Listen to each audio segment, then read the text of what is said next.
Salut les gars, j'espère que vous allez bien, bienvenue dans cette vidéo du chapitre 395 de Hunter x Hunter qui a été traduit hier par Maizé. C'est la traduction non officielle, donc n'hésitez pas à aller sur Twitter, à passer directement sur ma page, à me follow au passage et puis aller regarder un petit peu le chapitre traduit par Maizé.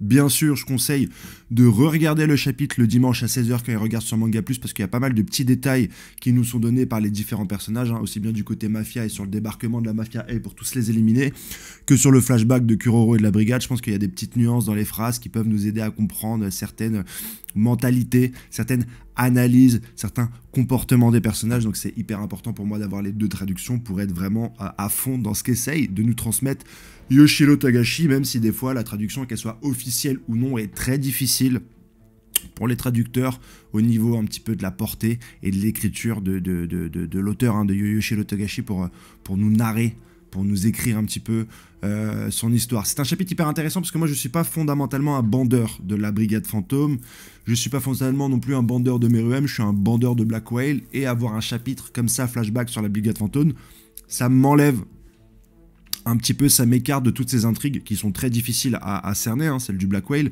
mais qui demandent des chapitres concentrés en texte, etc. pour te mettre dans l'ambiance. Là, on sort complètement de ça, et quand j'ai lu la Raw, j'ai pas trop compris pourquoi, j'étais pas méga hype en fait de revoir la Brigade Fantôme en flashback. Je comprenais pas à quoi ça servait, et il m'a fallu en fait lire le chapitre pour vraiment comprendre pourquoi on a ce flashback ici et maintenant. L'avoir ici et maintenant et finalement comprendre la Brigade Fantôme, ça montre bien, pour moi, que l'auteur veut en finir avec la brigade et avec le personnage d'Hisoka, sinon il ne le ferait pas.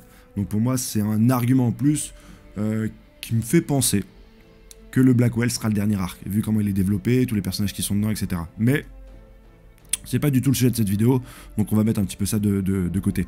Il y a énormément d'intrigues qui, je pense, vont se rejoindre grâce à ce flashback, j'en parlerai en détail après, mais c'est intéressant.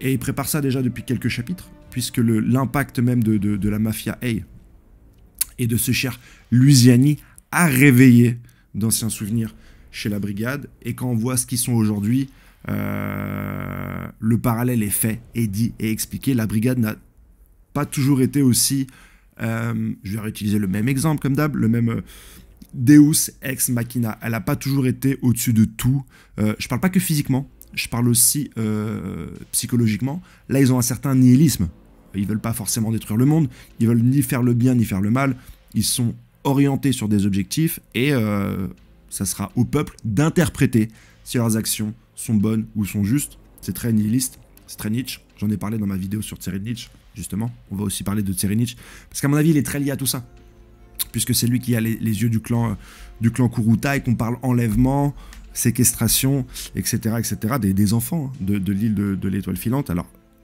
où est-ce qu'intervient Tseren Nietzsche? Comment il les rencontre? Comment il fait en sorte de récupérer les yeux du clan Kuruta? Il a les derniers? Est-ce qu'il a une paire? Est-ce qu'il a plusieurs paires? Il a la tête de Jairo. Est-ce que c'est lui qui a demandé à la brigade un petit peu de faire ça? Est-ce que la brigade regrette? On va en parler bien sûr dans cette vidéo-là, parce que on a quand même une intrigue liée entre le personnage de Tseren Nietzsche, la Brigade Fantôme, qui n'est, pour la première fois on l'entend, peut-être pas fier de son passé. Et ça, c'est l'argument principal de ce chapitre, c'est peut-être qu'ils sont pas fiers. Peut-être qu'il y a un début de rédemption avec le personnage de Kurapika, où on va lui dire, bah, ce qu'on t'a fait, ce qu'on a fait au clan Kuruta, on le regrette, c'est plus la brigade d'aujourd'hui, ça serait ouf, ça serait complètement ouf, et on s'en attend, enfin, c'est une bombe. Pire que le Black Whale. Le Black Whale, c'est une bombe. Ce que va nous révéler ce flashback, c'est une autre forme de bombe. Et dans ce marasme, j'ai envie de te dire, il y a le personnage de Sheila qui est apparu dans le chapitre 0 d'Hunter x Hunter, qui a un lien avec la brigade, on le voit, qui a un lien avec Kurapika, tout ça, ça sent pas bon. Et en plus, quand on voit comment elle s'est réveillée dans la forêt, elle a très certainement été enlevée. Les personnages qui vont être enlevés, ce sont très certainement les deux qui sont avec Kuroro, ceux qu'on ne connaît pas, donc la fameuse Sheila et son ami, qui sont en train de faire les voix off, mais il y a énormément de choses à dire là-dessus. Et on va se faire plaisir. On va vraiment se faire plaisir dans cette vidéo. Parce qu'il nous donne beaucoup là. Yoshiro Togashi va nous donner du contenu, du contenant. Il va lier plusieurs choses qui sont arrivées à Yorkshin, sur l'affrontement entre les personnages, etc. Et ça va être excellent. Avant ça, le chapitre commence sur Inrig, qui avait placé sa caméra il y a quelques chapitres. Effectivement, il se rend compte qu'il y a la porte C, que de cette porte C, il y a 2 gardes de Morena qui sont entrés mais pas ressortis, puis retrouvés dans le hall. Donc s'ils ne sont pas repassés par ce passage à sens unique, c'est que forcément il y a une entrée à ce niveau-là. Est-ce que c'est une technique de naine comme la chambre 3101? C'est les questions qui se posent, mais en tout cas il a des informations dans ce sens-là, et il va réunir l'intégralité des groupes qui sont contre cette pauvre mafia A, qui sont la mafia Chou, la mafia Chat, et la milice de Tserinich. Chose qu'on n'avait pas appris, on les voit débarquer la semaine dernière, péter la porte de l'ancienne salle de la mafia A, et ils sont pas directement présentés comme la milice de Tserinich, on le comprend à la fin du chapitre, mais entre la mafia, les militaires et les milices privées, etc., moi j'aurais bien aimé avoir une démarcation un peu plus visible, notée avec un encart pour nous dire vraiment, voilà, ça c'est la milice de Tserinich, qui n'est pas non plus sa garde royale, parce que t'as l'armée, t'as les milices privées et t'as les gardes royales. C'est déjà juste dans ça, c'est un peu compliqué, parce que t'as 3 groupes de personnes, et voilà, faut comprendre un petit peu le délire, et t'as la milice privée de Benjamin. Juste au sein de l'armée, t'as énormément de groupes, mais ils sont tous réunis dans une pièce, et ils vont très certainement faire l'assaut final contre elle. Est-ce que ça va être un assaut direct, parce que c'est des groupes qui ont quand même peur des différentes capacités des gardes de Morena, qui sont tous, ils ont tous du naine. Quoi qu'il en soit, ce qu'on apprend là avec Wang, c'est que, en ce qui concerne l'entrée qui est protégée par un piège de naine, et j'adore ça, piège de naine, j'adore ce concept, c'est un piège de naine, c'est pas un utilisateur, c'est pas un pouvoir, c'est un piège. Ils vont directement aller voir la brigade, donc eux, je pense qu'ils vont se concentrer sur la porte C, et peut-être aller récupérer ceux que la brigade n'aura pas déjà défoncés. Si en tout cas ça va par là. Ça semble prendre une tournure assez rapide pour le massacre du clan A. Moi je pensais qu'on allait avoir un peu plus de temps, un peu plus de chapitres sur cette intrigue-là avant de remonter, mais là ça a l'air assez rapide, même trop rapide je trouve. Le fait est que le garde avait trouvé une salle secrète directement, je trouvais que c'était une facilité scénaristique, mais bon, le propos n'est pas là. C'est très certainement pour ça qu'on avance aussi vite à ce niveau-là. Ce qui est le plus intéressant, c'est que justement, il demande à la brigade d'y aller.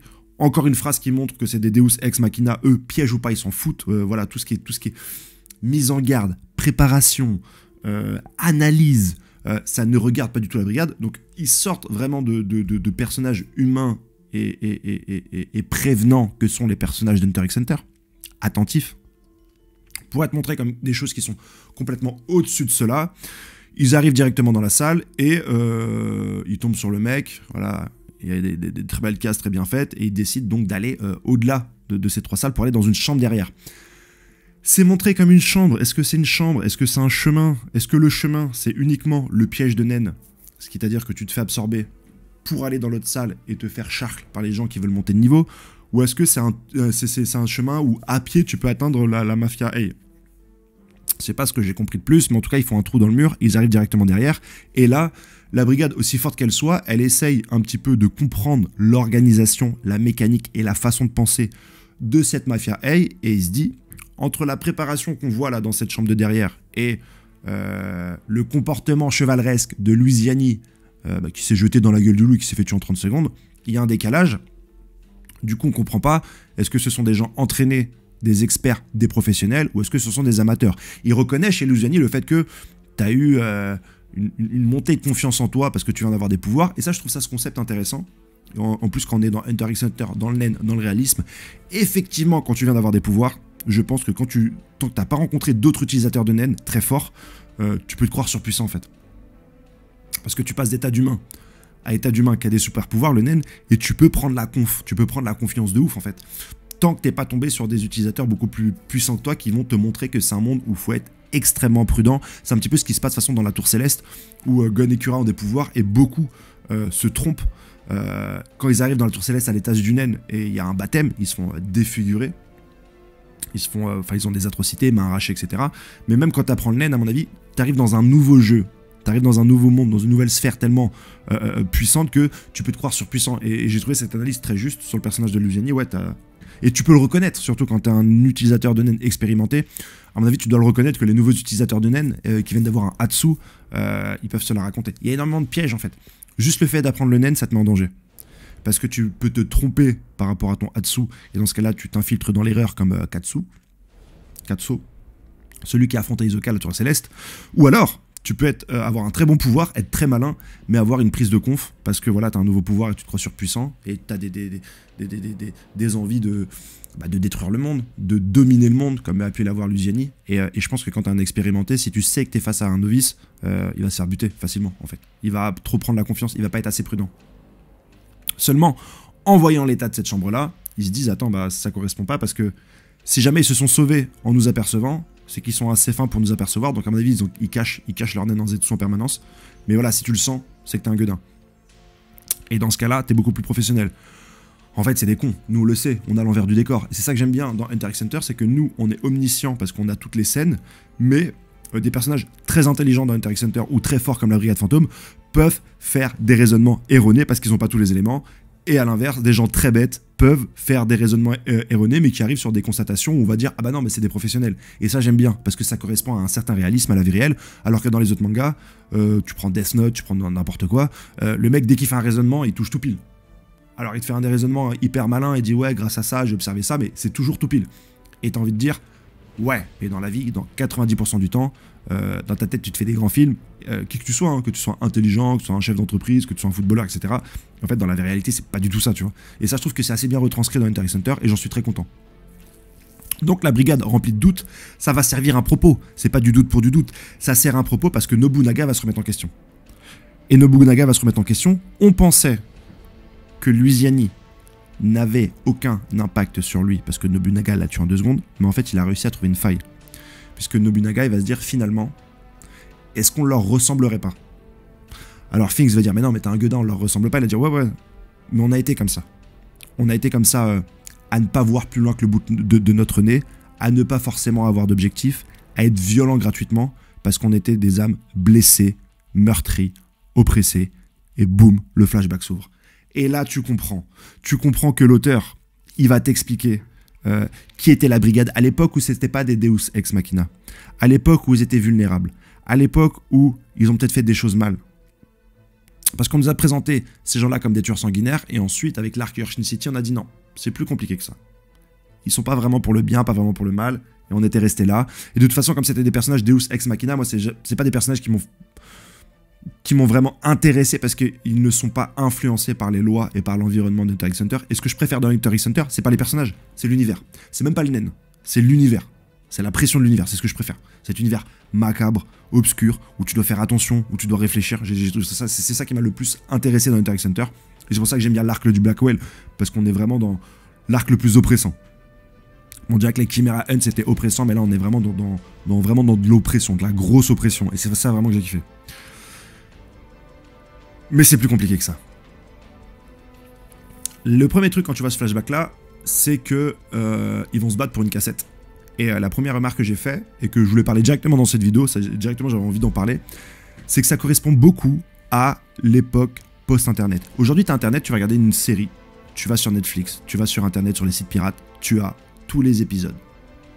Du premier au dernier, tu le regardes quand tu veux.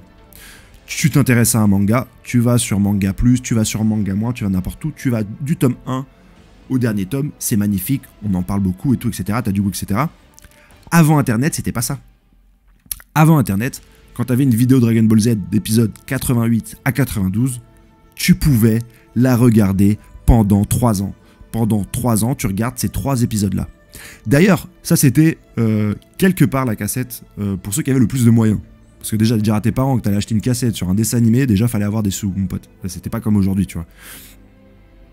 Mais même, tu regardais Dragon Ball Z dans le Club Dorothée, donc tu regardais les épisodes quand ils tombaient. C'est-à-dire que si tu tombes sur l'épisode 44, tu tombes sur l'épisode 44. Et si la prochaine fois que tu as accès à la télé, c'est l'épisode 68, c'est l'épisode 68. Et t'avais pas ce besoin de voir tous les épisodes ou de avoir une chronologie, en fait. C'est pour ça que même beaucoup me disent « Ouais, tu spoil. » Moi, j'ai grandi avant Internet et tout ça. Et frérot, la télé te spoilait. Tes potes, ils te spoilaient. T'avais peut-être pas vu les mêmes épisodes que tes potes. Tu devais reconstituer Dragon Ball Z avec les éléments que les gens te racontaient, les épisodes que tu avais vus au Club Dorothée un petit peu, où tu pouvais acheter, tu sais, tu avais des petits tomes à 18 francs, c'était l'équivalent d'un demi-tome à l'époque qui vendait au marchand de journaux, tu pouvais t'en procurer un, et tu avais des petits bouts, et t'en parlais beaucoup, et cette époque-là, tu n'avais pas canon, non canon, etc. Tu avais le film de Broly, tu avais ça, et tu regardais tes personnages, ton concept de Dragon Ball Z, et t'étais pas omnibulé par une chronologie, t'étais pas omnibulé par ce qui était canon ou non canon, t'étais pas omnibulé par cette information-là, c'est un spoil ou pas un spoil en fait. Tu regardais un contenu et t'étais complètement absorbé par ces 4 épisodes. Ce tome sorti de nulle part, cette cassette. Et c'est ça que tu ressens directement à travers ce personnage de Chrollo là qui a une cassette, c'est que tu construis tout ton univers autour du peu que t'as. Et comme Chrollo, il a une petite cassette où, traduit en 2 langues, il a appris 2 langues juste avec cette petite cassette-là, en reconstituant tout le reste. Et c'est notre génération, c'était exactement ça. C'est pour ça que je dis, Kurapika, je l'appelle elle. Quand t'as pas regardé Netflix et que tu regardes les premiers tomes d'Hunter x Hunter, Kurapika, c'est une femme. Et ça s'appelle Hunter x Hunter. Moi, j'ai dit pendant des années Hokage, Sasuke, pour Hokage et Sasuke. Mais parce que on n'avait pas l'accès à l'abondance comme aujourd'hui de tous les épisodes, la traduction officielle, le machin truc. T'avais pas tout ça en fait. Tu composais avec ça. Et moi, j'ai toujours composé avec ça en fait. Et c'est ce qui a travaillé ton imagination. Et d'ailleurs, c'est ce qu'avait raconté le créateur de Dark Souls, qui est un jeu vidéo hyper difficile.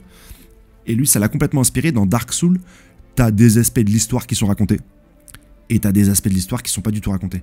Et c'est à toi de t'imaginer. Et les gens comprenaient pas. Ouais, mais Dark Souls, il y a les quêtes, mais c'est pas, il y a pas de fin, il y a pas de début. On comprend pas, il manque des bouts. Et il a dit ouais bah, c'est comme quand j'étais petit, je crois lui c'était des bouquins. J'avais des bouquins de séries et j'avais que le bouquin du milieu ou que le dernier ou que le premier. Et c'était à moi d'imaginer comment je reconstitue la suite en fait. Et c'était une période où t'avais pas le même. Il y a l'engouement aujourd'hui sur Twitter qui est très bien, mais à l'époque, tu devais beaucoup reconstituer et t'écouter les autres parler parce qu'il avait vu un autre épisode que toi.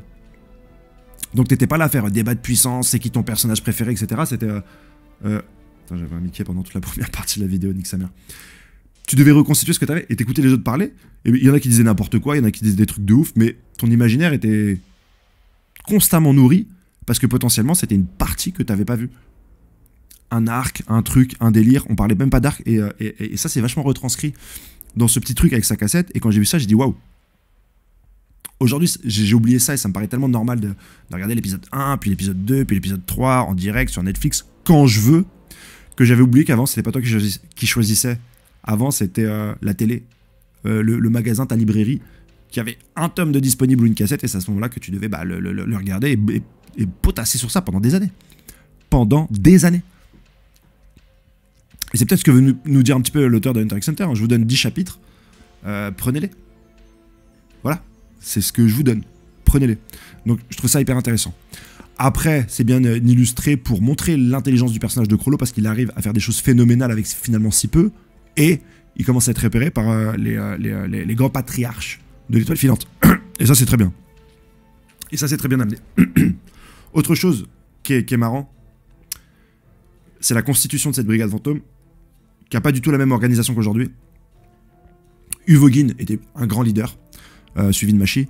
J'ai l'impression que Finks et Phaeton aussi, Finks plus que Phaeton, et que Chrollo c'était un peu le petit dernier, c'était un peu le petit bolos. Et quand tu vois qu'aujourd'hui c'est le boss de la brigade, et que même malgré ses règles, la brigade fantôme trahit les règles de la brigade pour le sauver, c'est ce qui se passe chez Arc City, hein, parce que lui il a dit voilà, l'araignée peut fonctionner sans sa tête. Si je meurs, ou si un jour je vais à l'encontre des lois de l'araignée, vous devez avancer sans moi. Ils l'ont pas fait. Donc ils sont vraiment attachés à Chrollo. Comment est-ce qu'il va prendre cette place de leadership face à, tu regardes Uvogin qui a facile 10-15 ans de plus, Finks qui est pareil, qui est bolos. Bon, il est un peu plus malin, il arrive à courir. Il y a Franklin aussi qui le protège. C'est cool. J'ai pas reconnu Finks et Phaeton à la première lecture. Je me suis dit, c'est d'autres gars qui lui volent, qui tentent de lui voler la cassette.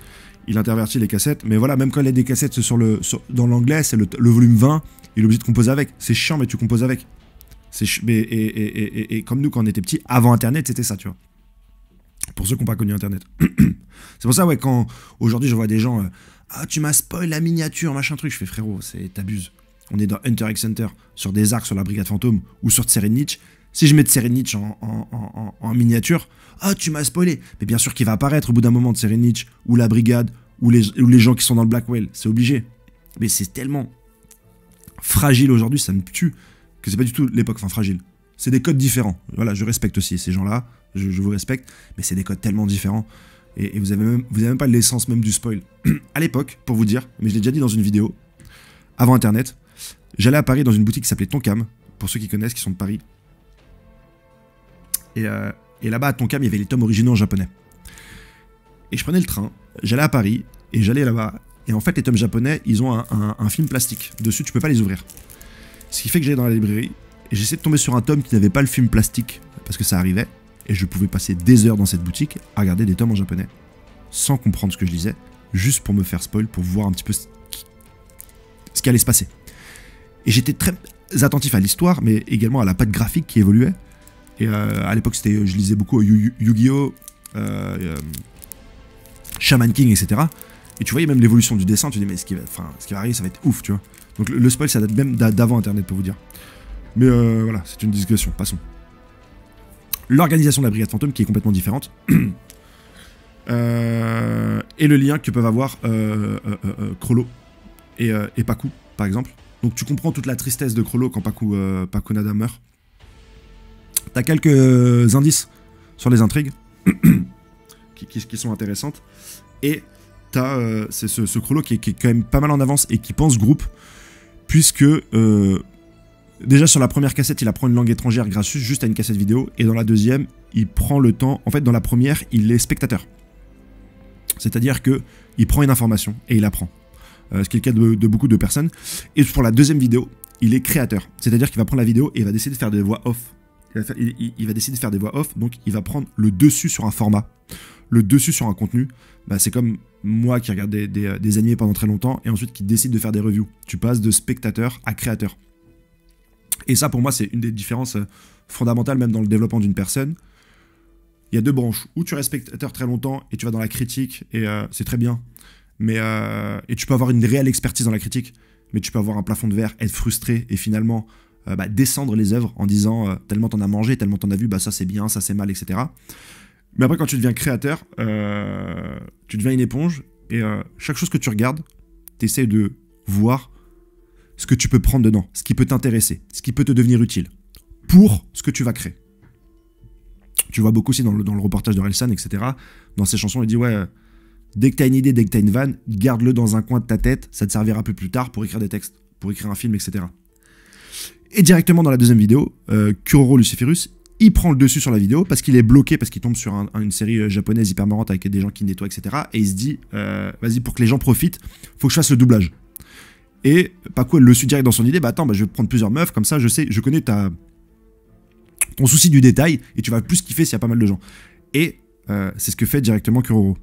Est-ce que c'est pas le début de son Natsu avec Skill Hunter, où t'as cette créativité déjà d'aller prendre un petit peu chez chacun pour faire ta propre tambouille. Et c'est ce que fait Kuroro. C'est un créateur. Et quand t'es un créateur, tu ne fais que copier des petits bouts de choses que t'as vues. Ça peut être un échange avec ton épicier, ça peut être une série que t'as regardée sur l'horreur hier, ça peut être les informations. Tu chopes des petites idées et tu les incorpores dans ce que tu veux créer, ton histoire, ta vidéo YouTube. C'est pour ça que moi, quand je fais beaucoup de ça, je vous parle de Nietzsche, je vous parle des spoilers, je vous parle de mon enfance avec des cassettes. En fait, quand je fais comme ça une critique, je vais essayer de récupérer toutes les choses de mon passé qui me semblent intéressantes pour aiguiller, pour faire une métaphore de mon propos, en fait. Et quelque part, c'est Skill Hunter. Récupérer en posant des questions, tout ça. Et quand t'as cette phase-là, c'est hyper intéressant, même au niveau de développement personnel. Parce que c'est ça, être créateur, en fait. Et je pense que c'est le truc qui te développe le plus. Parce que du coup, tu deviens attentif à tout ce qu'il y a autour de toi, en fait. Aucune histoire n'est bidon, tu vois. Même tu vas être dans un bar, tu rencontres un mec qui t'ennuie, il y a peut-être une info qui va te servir dans ta review, dans ce que tu vas écrire, dans ton texte, dans ton machin, tu vois. Il va peut-être y avoir quelque chose, tu vois. Bah, Skill Hunter, c'est ça, tu vois. Il va peut-être y avoir quelque chose. C'est en tout cas comme ça que j'interprète. Pacu, c'est beaucoup plus visible. Bon, elle dit, je lis en vous comme dans un livre ouvert, c'est facile. Franklin et Uvogin, c'est des castagneurs. Uvogin, au passage, c'est mon personnage préféré. Faut que je fasse une vidéo sur Uvogin. Voilà. Moi, je suis pas un bandeur de Meruem, je suis un bandeur d'Uvogin. Je vous le dis honnêtement. Finks et Phaeton qui bossent ensemble depuis longtemps, ça c'est cool. On voit pas Nobunaga dans le chapitre, ça c'est dommage. Ah oui. Mais on le verra très certainement par la suite. Mais ça ressemble pas du tout à la brigade qu'on connaît. Et là, tu te dis, il va leur arriver 3 étapes. Un choc, qui font que ça va devenir la brigade fantôme. Un deuxième choc, qui font que ça va devenir la brigade fantôme nihiliste. Celle dont nous parle Nobunaga, qui n'est pas la brigade fantôme, qui ressemble à la mafia A. Cette brigade fantôme qui n'avait pas trouvé son but, qui était violente, qui était gratuite. Et c'est cette brigade fantôme-là qui a détruit le clan Kuruta. Elle correspond plus à la brigade fantôme d'aujourd'hui. Si un des membres de la brigade est capable de l'expliquer à Kurapika, si elle est capable de lui dire qu'on regrette les actions de destruction du clan Kuruta, ça peut être phénoménal. Si jamais ils arrivent à avouer que c'est à cause d'un tierce qu'ils ont fait ce massacre-là, qu'ils ont été manipulés par quelqu'un, notamment par Tserenich, ça pourrait être ouf. Est-ce que la brigade fantôme d'aujourd'hui accepterait de tuer tout un clan pour récupérer des yeux, donc pour de l'argent? Est-ce que Tserenich les a contraints? Est-ce qu'on n'est pas en train de déplacer l'antagonisme de la brigade fantôme qu'on a connu depuis près de 30 tomes sur un autre personnage qui est Tserenich, qui tel un trou noir va absorber toutes les mauvaises ondes qu'on avait? Je pense qu'on va par là. Est-ce que la brigade fantôme va vouloir se venger de Tserenich parce que maintenant, tels qu'ils se sont trouvés, ils vont être particulièrement énervés de tomber sur la personne qui a réussi à les manipuler? Parce qu'en gros, c'est ça. T'avais une brigade fantôme hyper saine. Quelque chose est arrivé, certainement sur les enlèvements d'enfants, l'enlèvement de Sheila. Peut-être qu'ils ont dit que c'était le clan Kuruta. Peut-être que Tserenich a dit que c'est le clan Kuruta qui a enlevé Sheila.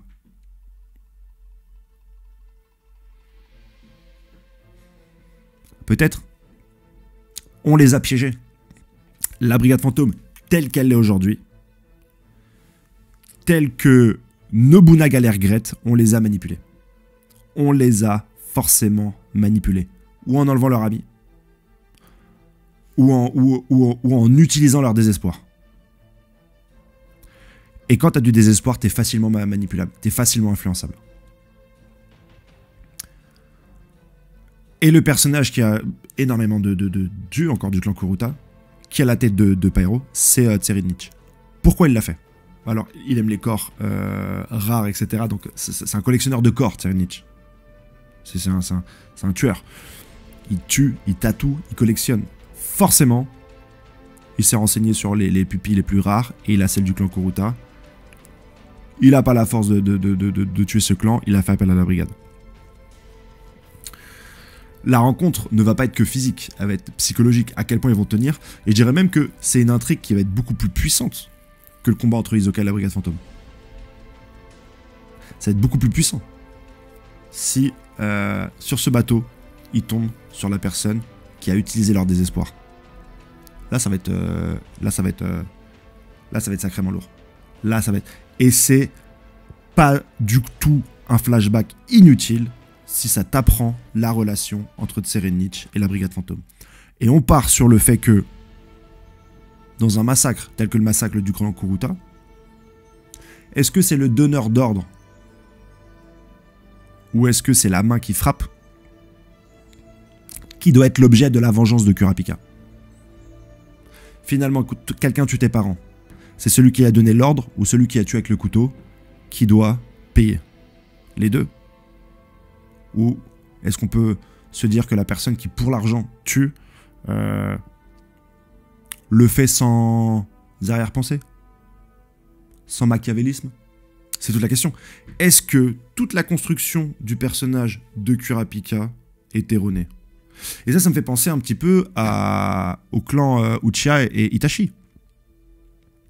On l'a traité de coupable pendant une trentaine ou une soixantaine de tomes, pour à la fin avoir la révélation de pourquoi il a fait ça, et au final c'est pour sauver Sasuke.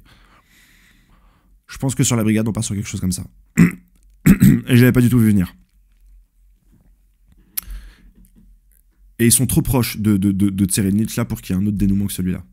Voilà toutes les informations que je voulais vous donner par rapport à ce chapitre. Des informations qui sont venues entre hier et aujourd'hui. Je crois que j'ai rien oublié. J'attends la traduction de dimanche. Euh, Merci si vous avez regardé jusqu'à là. J'ai eu beaucoup de poulet au curry dans ma vidéo de la semaine dernière. Donc là, un petit mot-clé. Non, j'ai pas envie de faire de mots-clés là. Ouais, dites-moi ce que vous avez dites-moi ce que vous en pensez de tout ça. Ça m'intéresse beaucoup plus qu'avoir un petit mot-clé. Euh, Et si vous avez des avis ou des éléments également à me donner. Surtout ça.